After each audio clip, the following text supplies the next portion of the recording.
The film starts on Acidalia Planitia, the landing site of the shuttle Ares 3 on Mars. The Hermes crew, led by Commander Melissa Lewis, along with Mark Watney, Beth Johansson, Rick Martinez, Chris Beck, and Alex Vogel, are gathering their samples before re-entering their vessel. The crew learns that an intense storm is about to pass through.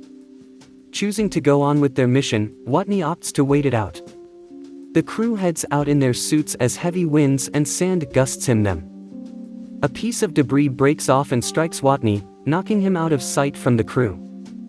Lewis tries to guide the others to find Watney, but the storm is way too strong for them to keep going. They head back into the vessel without Watney and fly back into space. Back on Earth, Director of NASA Teddy Sanders holds a press conference to state that while the Hermes crew succeeded in their mission, Watney was lost, and he is declared dead. Watney wakes up on Mars on what is Sol 21 after the storm has long passed. His oxygen is depleting rapidly, so he makes his way back to the habitat station. He's also been impaled by an antenna in his abdomen. Watney pulls it out and then staples the wound shut. He sits down to make a video log where he states that he's alive, and how he acknowledges that it'll be another 4 years before a manned mission is launched to bring him back, and with the current food supply in the habitat meant for him and the other 5 crew members, he would have almost a year's worth of food to last him, and a little longer if he rations. Therefore, Watney determined that he has to grow 3 years' worth of food on a planet where nothing grows. Luckily for him, he's a botanist. At NASA, engineer Vincent Kapoor talks to Sanders over trying to get another mission funded to bring Watney back without compromising the missions of the next 2 Ares launches. Sanders refuses. Later, another engineer named Mindy Park meets with Kapoor after they discover satellite photos from Mars that are a minute apart, where they see movement detected. They bring in Sanders and Director of Media Relations Annie Montrose to prove that Watney is still alive.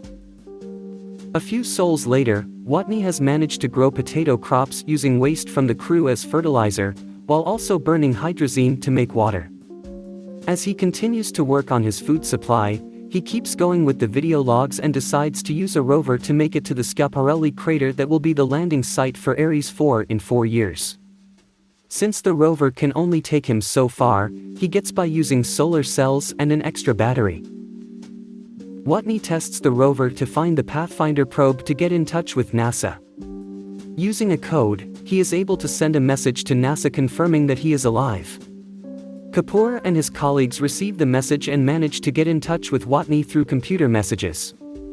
When Watney asks how the crew took the news of him still being alive, Kapoor regretfully tells him that the crew still has no idea, prompting Watney to write obscenities. Watney's story becomes a worldwide sensation.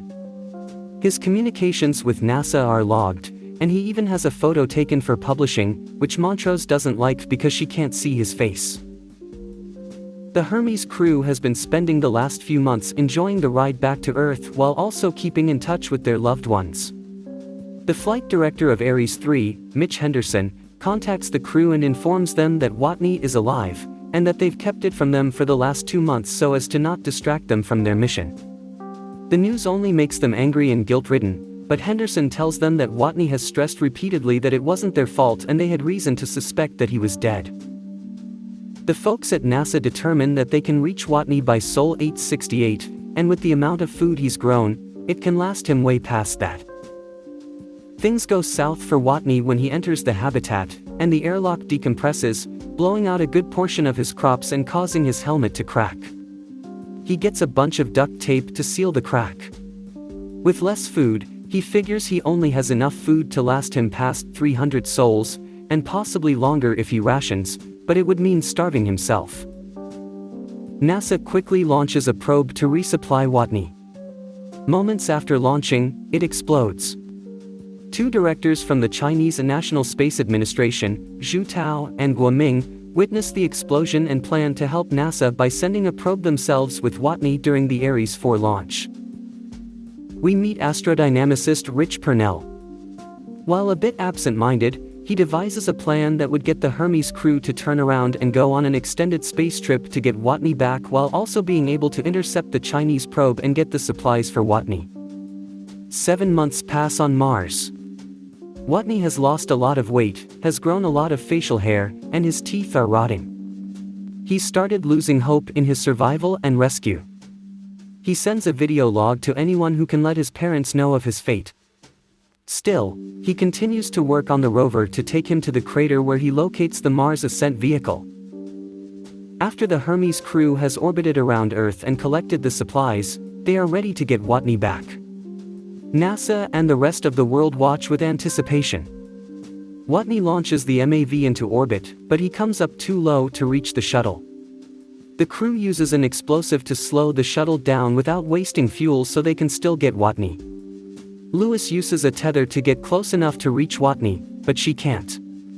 Watney then punctures a hole in his suit to propel himself toward Lewis.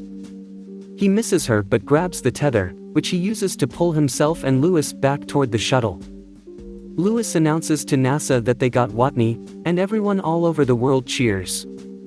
The crew hugs Watney and jokes about his stench. A while later, Watney begins day one as an instructor to aspiring astronauts. He tells them of his struggle on Mars, and reminds them that if things should go south for them, that they could either accept their fate or work toward fixing it. During the initial credits, we see the characters years later as they watch the launch of Ares V, which Martinez is part of. Kapoor, Montrose, Park, and Sanders watch from NASA. Lewis watches at home with her husband, while Vogel is at home with his family. Beck and Johansson have gotten married and just had a kid at the hospital where they watch as well.